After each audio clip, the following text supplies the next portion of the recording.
সকালবেলা তোমাদেরকে বলছিলাম না আজকে আমাদের একটা লাঞ্চের ইনভিটেশন আছে, তো ব্যাকগ্রাউন্ডটা দেখে তোমরা বুঝে গেছো যে আমরা এসেছি হচ্ছে নীতা আম্বানির বাড়ি।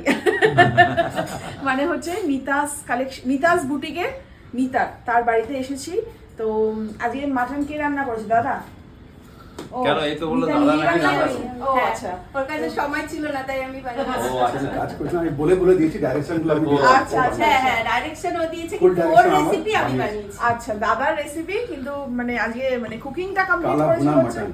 কালা ভুনা মাটন। বাহ, হ্যাঁ ওটা যেন কোথায় যেন খেয়েছিলাম কালা ভুনা। এগুলো বাংলাদেশি। বিহারির বিহারের একটা- বাংলাদেশি। চিকেন মনে হয় খেয়েছিলাম। যাই হোক যেটাই হোক কিন্তু রাজেশ দা আজকে খাবে না, রাজেশ দার হাই প্রেসার। প্রেশার হাই হয়ে গেছে। শুনেই নিয়েছো যে হয়েছে কালা ভুনা মাটন। আর মাটনের সকালটা দেখলে তোমার এমনিতেই মানে মাউথ ওয়াটারিং একটা ডিশ, যেটা দেখেই মনে হচ্ছে খুব ইয়াম্মি খেতে হয়েছে।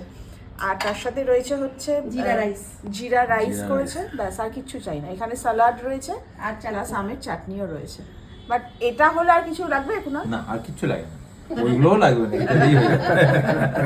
দাদাও আমাদের সঙ্গে আছেন। আমি 1 পিস 2 পিস মাটন খাই, ওখানের মধ্যে 3-4 পিস খেয়ে ফেলবো। দারুণ হয়েছে, এতই ভালো হয়েছে। আর একটা স্মোকি ফ্লেভার আছে এর মধ্যে। মানে এটা ভুনা মানে তো মানে ভাজা, তাই তো? ফ্রাই করে যেটা করা, খুব সুন্দর হয়েছে সত্যি বলছি। দারুণ হয়েছে। তোমরাই দেখো, দেখলেই মনে হবে হ্যাঁ বেশ দারুণ ব্যাপারটা। বলছি বেশি খেও না, প্রেসারটা হাই তো।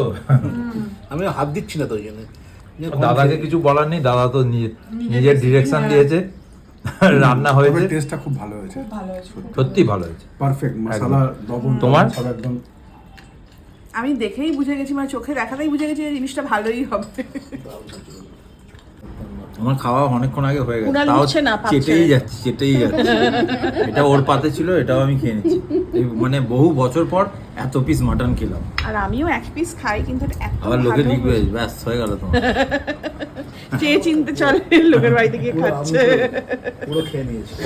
আর রাজেশ দা আবার কাঁটা চামচ আর স্পুন, পুরো কাটা রাজেশদার প্লেট পরিষ্কার একদম। যাকগে উঠে আর বাসনটা মাজতে হলো না।